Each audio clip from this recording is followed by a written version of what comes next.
मेरठ में हुए सौरभ राजपूत हत्याकांड ने पूरे देश को झकझोर कर रख दिया है। पत्नी मुस्कान और उसके प्रेमी साहिल द्वारा किए गए इस निर्मम अपराध की खबर जिसने भी सुनी वह सन्न रह गया।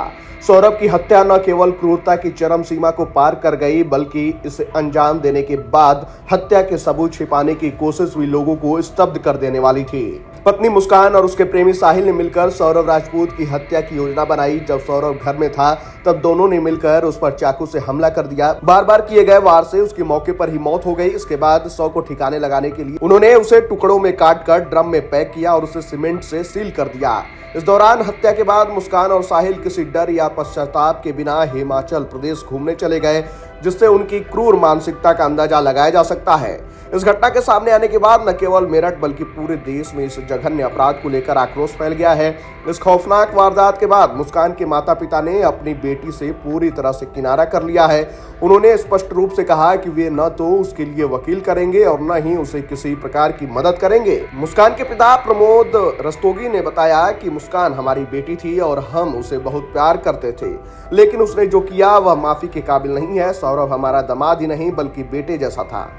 हमने मुस्कान को हमेशा सपोर्ट किया लेकिन अब उससे कोई संबंध नहीं रखना चाहते हैं। उन्होंने ये भी कहा कि वे अदालत में अपनी बेटी के खिलाफ गवाही देंगे और उसे सख्त से सख्त सजा दिलाने की कोशिश करेंगे। वहीं साहिल के पिता नीरज शुक्ला भी अपने बेटे से पूरी तरह से पल्ला झाड़ चुके हैं। उनका एक ऑडियो भी सोशल मीडिया पर वायरल हुआ है जिसमें वो साहिल को अपनी जिंदगी से अलग मान रहे हैं। उन्होंने कहा कि साहिल ने जो किया वह अक्षम्य अपराध है और वह अब उनका बेटा नहीं रहा।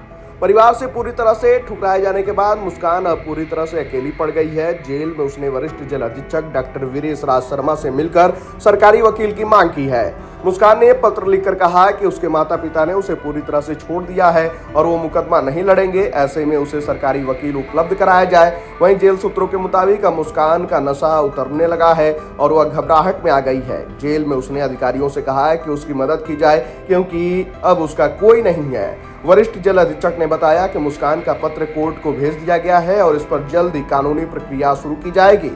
इस निर्मम हत्याकांड के बाद जनता में भारी आक्रोश है। लोग मांग कर रहे हैं कि मुस्कान और साहिल को फांसी की सजा दी जाए ताकि भविष्य में कोई ऐसे अपराध करने से पहले 100 बार सोचे।